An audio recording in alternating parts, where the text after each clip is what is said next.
Malaysia mengimport sekitar 760,000 tan metrik bawang bernilai lebih 2 bilion ringgit setiap tahun bagi memenuhi keperluan domestik. Keadaan ini mencerminkan tahap kebergantungan yang tinggi terhadap bekalan import. Penanaman bawang merah kecil di Perak dilihat sebagai langkah strategik dalam usaha memperkukuh keterjaminan makanan negara. Ikuti laporan yang saya sediakan. Larangan ekspor bawang oleh India pada tahun 2023 isyarat risiko gangguan bekalan global yang turut menjejaskan kestabilan harga serta pasaran tempatan. Sehubungan itu, pengeluaran bawang tempatan dilihat sebagai langkah penting bagi memastikan bekalan lebih stabil dan berdaya tahan. Di Batam Padang, kawasan terbiar kini bertukar menjadi ladang bawang merah kecil menerusi projek rintis melibatkan petani tempatan. Kita ada pertanian panggil kita tanamlah. So kita ikutlah kita tanam bawang baru second third yang 3 kali lah sudah. Tanaman baru ini juga membuka peluang pendapatan tambahan kepada petani selain hanya bergantung kepada tanaman tradisional dan hasil bermusim.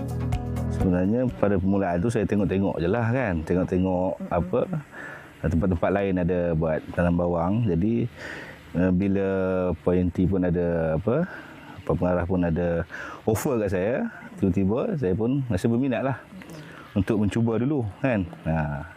Ini pun kali pertama lah. Penanaman bawang merah kecil memerlukan pengurusan teliti termasuk kawalan kelembapan, pemantauan cuaca dan pengendalian lepas tuai bagi memastikan kualiti hasil. Tanaman bawang ini dikatakan cukup sensitif dengan air. Jika tidak melalui proses pengeringan yang cukup sempurna, hasilnya akan menjadi busuk dan proses pencabahan akan menjadi awal sebelum dipasarkan. Disebabkan itu, proses pengeringan ini merupakan antara fasa yang paling kritikal dalam keseluruhan kitaran tanaman. Bagi membantu petani mengurus tanaman bernilai tinggi, Jabatan Pertanian Negeri menyediakan bimbingan teknikal serta pemantauan agronomi berterusan.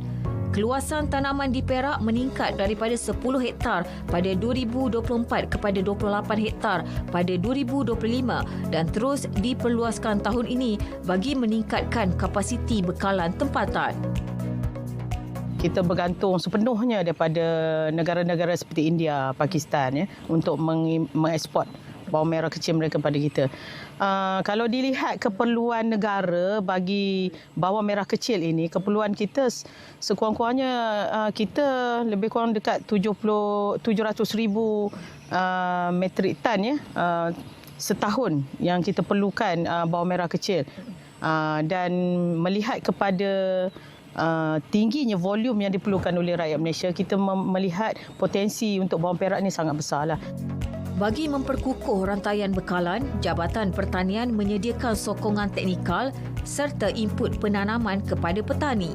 Perbadanan Pembangunan Pertanian Negeri Perak dan Lembaga Pemasaran Pertanian Persekutuan pula membeli hasil tuaian sebelum diedarkan kepada pengguna melalui program jualan agro madani. Bawang tempatan dijenamakan sebagai bawang perak dengan pelekat pengenalan khas bagi membantu pengguna mengenal pasti produk segar dan berkualiti. Jabatan Pertanian kita mensasarkan untuk kita menanam lebih luas dan mengurangkan kebergantungan bawang merah kecil daripada luar sehingga 30% menjelang 2030.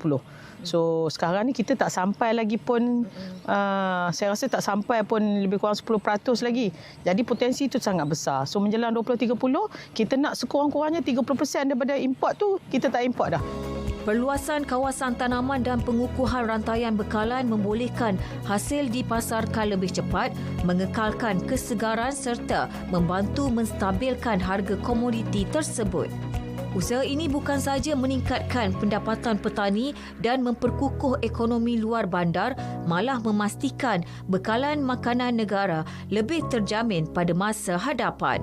Laporan Nur Ain Abu Bakar, RTM.